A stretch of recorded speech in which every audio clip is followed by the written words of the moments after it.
नमस्कार, मी अमित कोळीकर आणि आपण पाहत आहात तरुण भारत फास्ट न्यूज. शहरासह जिल्ह्यात पावसाची संततधार सुरूच आहे. गेल्या 24 तासात खानापूर तालुक्यात सर्वाधिक 52.4 मिलीमीटर पावसाची नोंद झाली आहे.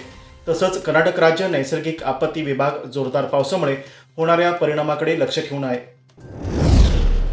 बेळगाव जिल्ह्यातील खानापूरसह विविध भागात सुरू असलेल्या मुसळधार पावसाच्या पार्श्वभूमीवर जिल्हाधिकारी मोहम्मद रोशन यांनी खबरदारीचा उपाय म्हणून प्रमुख धबधब्याकडे जाणारे वनमार्ग तात्पुरते बंद करण्याचे आदेश दिले आहेत.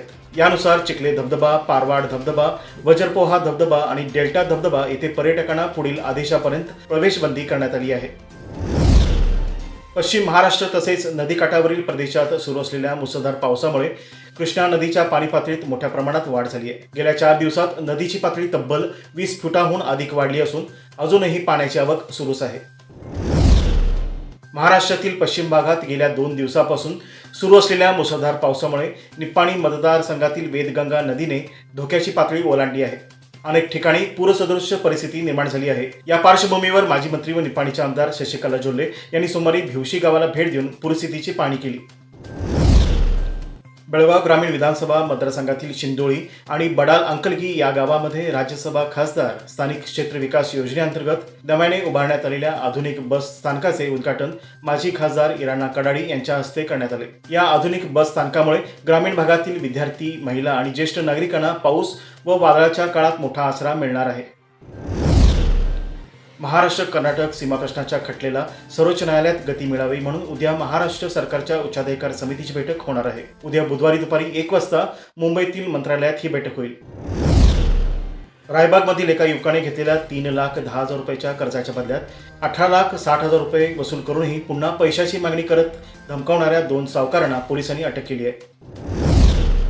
विजापूर जिल्ह्यातील मुद्देबिहाळमधील श्री पवाड बसवेश्वर मंदिराचे कुलूप तोडून पूजेच्या साहित्यासह 35 किलो चांदीच्या वस्तू लंपास केल्यात. या संदर्भात पोलीस अधिक तपास करत आहेत. निर्बंध असताना देखील दूधसागर धबधबा पाहण्यासाठी जाणाऱ्या 32 पर्यटकावर रेल्वेने कारवाई केली आहे आणि त्यांच्याकडून दंडही वसूल करण्यात आला आहे. हा धबधबा पाहण्यासाठी रेल्वे रुळाच्या बाजूने हे पर्यटक प्रवास करत होते. मुख्यमंत्री DK शिवकुमार गुरुवार दिनांक 9 जुलैला बेळगाव जिल्ह्याच्या दौऱ्यावर येणार आहेत. बेळगाव जिल्ह्यातील प्रत्येक विभागाचा आढावा घेण्यासाठी मुख्यमंत्री बेळगाव दाखल असतील. 2 पत्नी आणि मुलीच्या हत्येसंदर्भात गेली 37 वर्षे तुरुंगात असणाऱ्या साहेबण्णा निंगण्णा नाटेकर हा तुरुंगाबाहेर आलाय. नाटेकरला न्यायालयाने फाशीची शिक्षा ठोठावली होती. मात्र तुरुंगातील वर्तन सुधारणेमुळे आणि नाटेकरचे वय पाहता फाशीची शिक्षा रद्द करण्यात आली आहे. त्याला जन्मठेपेची शिक्षा मिळाली होती. सतत पडत असलेल्या पावसामुळे कोकण तसेच मध्य महाराष्ट्रातील अनेक भागात थैमान घातलंय.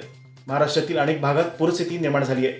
तसेच कोकण पट्ट्यात दरडी कोसळल्याने रस्ते आणि विमानसेवेवर परिणाम झालाय.